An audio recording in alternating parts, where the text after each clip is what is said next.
नमस्कार। आज आपण मानक सहित फेणी बा खजार रेसिपी शेयर करी जोटा कि देखंतु केते क्रिस्पी हेची धरु धरु ही भांगी जाउची और बहुत ही खास्ता हेची भीतर जूसी पूरा परफेक्ट अच्छी आउ एमती नुह कि पूरा खाइले हार्ड लागिबो पूरा खाइले पाटरे मिले गला भलिका माने ऊपर क्रिस्पी अच्छी किंतु आपण जतले एते भलो से खास्ता हेची ना तो आपण देखिकी ही जानि पारुथिबे मिले गला परिका।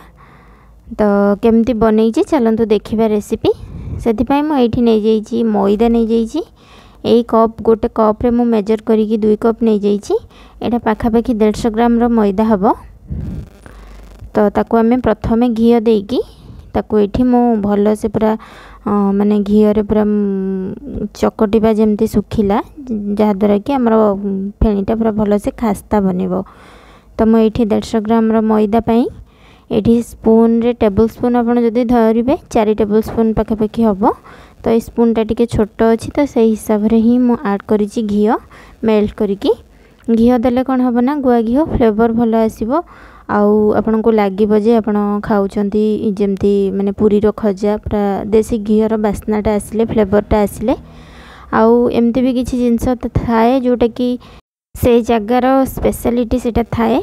तो आपन जेते ताको बनैले भी सही जगार टेस्ट केबे भी आसेनी पाखापाखि तो निश्चय पहुँचे एमती पूरा ताको भल से हाथ में मिसई नहीं जावा जहाद्वारा कि माने एमती गोटे हाथ में सुखिला लड्डू बनी पारुथिबो मैदार से परिका आम ताको भल से पूरा मिसई नहीं जावा।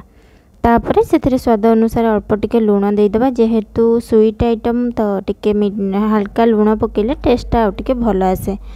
तो लुण देकी ताको आमे अल्प अल्प पानी देकी गोटे टाइट डोटे चकटिबा आमर जमती अटा चकटा हुए ताठू टिके हार्ड रहिबो काइना मैदाटा जतबेले आमे रेस्ट पाई छाड़िबा तो से टिके सॉफ्ट हो जिवो।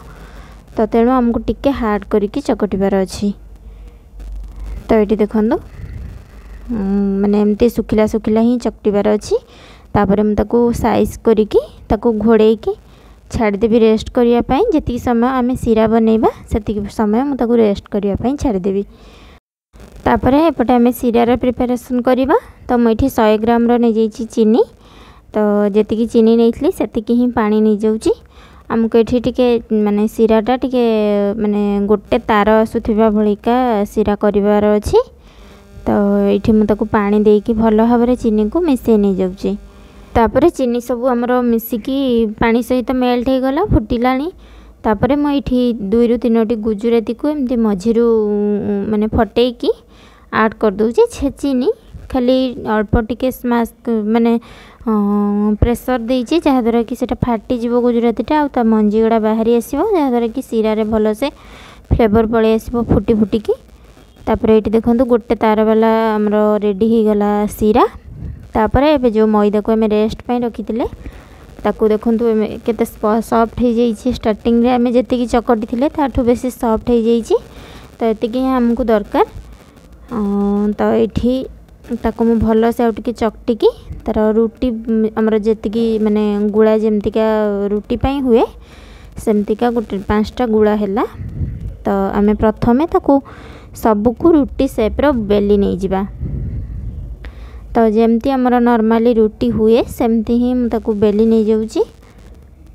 आउ आपण सब टिप्स आउ ट्रिक्स को फॉलो करिवे जदी आपनकर भी पूरा परफेक्ट फेणी बनिबो प्रथम थर रे ही बनिबो। तो एठी देखंतु जेमती हमर नॉर्मल रुटी हुए सेमती मु सब तक रुटी बेली नै गली।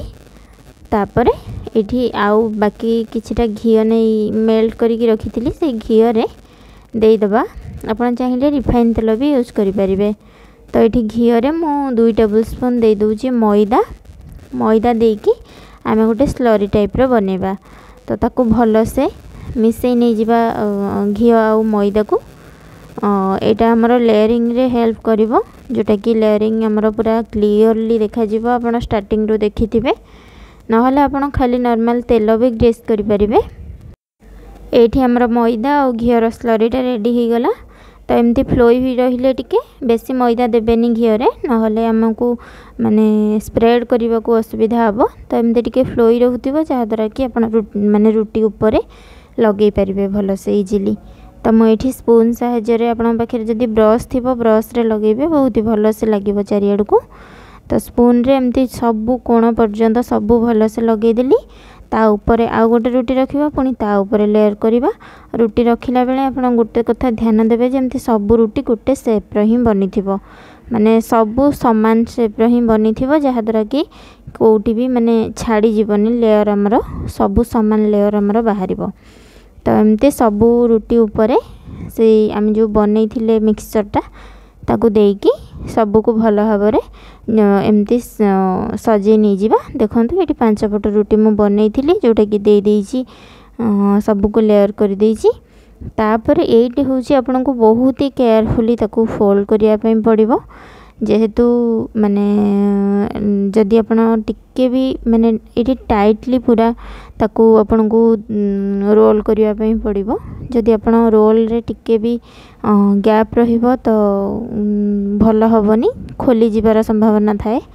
तो ये आपन ताकू भल से केयरफुली चापी चापिकी बेसी भी प्रेशर देबेनी नहले हमर लेयर सब दाबी ही जीवो। तो ये ताकू मु भल से केयरफुली एमती रोल कर नहीं जाउची। तापर रोल कर सारा पर ताकू भल से देखंतु एटा स्टार्ट एंडिंग टा भल से जॉइंट हेनी तो ताकू भल से आमे टिके रोल कर नहीं जीवा जहा द्वारा कि सब किछि हमर भल से जॉइंट हो जीवो। तो ये देखंतु सब किछि भल से हमर पूरा जॉइंट हो गला। आउ ए दी पट स्टार्ट आउ एंड टा दी पटटा जो एजेस गड़ा एटा टिके माने असुंदर देखा होथिला आउ भल से लेयर भी नथिला जेहेतु सेटा रुटीर साइडटा थिला। तो ताकू मु साइड काटिकी रखी दूची जेहेतु सेटा सुंदर लागिबनी कि शेप भल से आसीबनी। तापर याकू आमे एथर 1 इंच लेखा आपण काटी नै जिवे 1 इंच नहले आपण जदि चाहिबे 1/2 इंच भी काट परिबे। तो ताकू सब को भल से काटी नै जिबा। तो आपण क्वांटिटी देखि परथिबे जदि आपण 150 ग्राम रो मैदा नेबे तो आपण को 6 रु 7 टी माने आपनकर फेणी आराम से बनी जीवो पूरा परफेक्ट साइज रो ना बेसी छोट ना बेसी बड़। तो ये देखो केते सुंदर लेयर आसी। तो आम से गोटे आनिबा जोटा आम काटी थिले ताकू एमती हाथर पापुली रो जो उच्चा पार्टा थाए से ही एमती दाबिकी प्रेस करवा नहले आमर जो लेयर गड़ा बाहर को भी पड़े आसबार बेले बेले चांस थाए जेहेतु कहीं क्या सहित लगी न था छाड़ी छाड़ी था। तो ताकू टिके केयरफुली प्रेस करिकी तापर आम जो बेलिबा माने फास्ट आ लास्ट पार्टा को टिके थिन करवा मझी पार्टा टिके मोटा रहिबो देखि परथिबे जेमती म देखौची। तो आपण स्टार्ट आउ एंड पार्ट को टिके प्रेस करिके बेलिबे आ मझी पार्टा को प्रेस करिवेनी टिके हल्का प्रेस करिवे। तो ये 2टा आम काटी देथिले एक्स्ट्रा आउ ये 6टी हमर रेडी हो जाइए फेणी मीडियम साइज रो।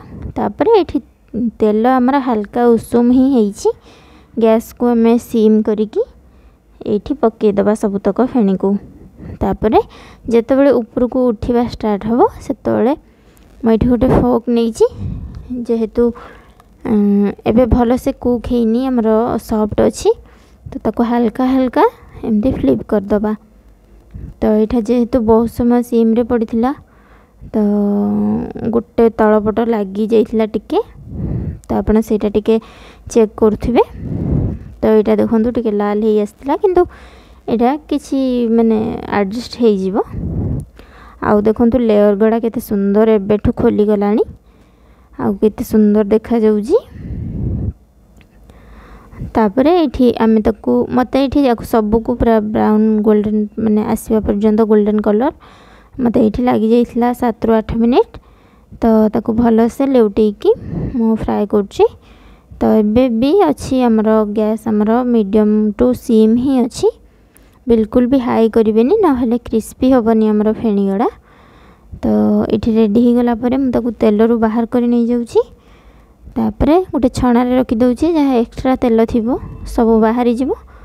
तापरे ताकू सांग सांग नहीं कि आम सिरा रे गोटे गोटे डीप करिकी बस डीप करवा भल से तापरे बाहर करदबा कहीं जदि आप बहुत समय पकई रखिए तो सिराटा जेहेतु गोटे तार होता है तो टिके मोटा थाए तो बहुत सारा सिरा सोक करिवो आउ खाइला बेले बहुत ही मीठा लगे बेसी। तो आपण सांगे सांगे डीप करेंगे तापर बाहर कर नहीं आसबे। तो जदि आपन को वीडियोटी भल लगिला ताहले चैनल को सब्सक्राइब करदेवे। आउ जदि सब्सक्राइब करिसेंती ताहले बहुत बहुत धन्यवाद। वीडियोटी केमिति लगिला निश्चय कमेंट रे जणाइबे। रहिली नमस्कार। आउ जदि रेसिपी रे किछि भी भूल लगी ताहले मते कमेंट रे निश्चय जणाइबे।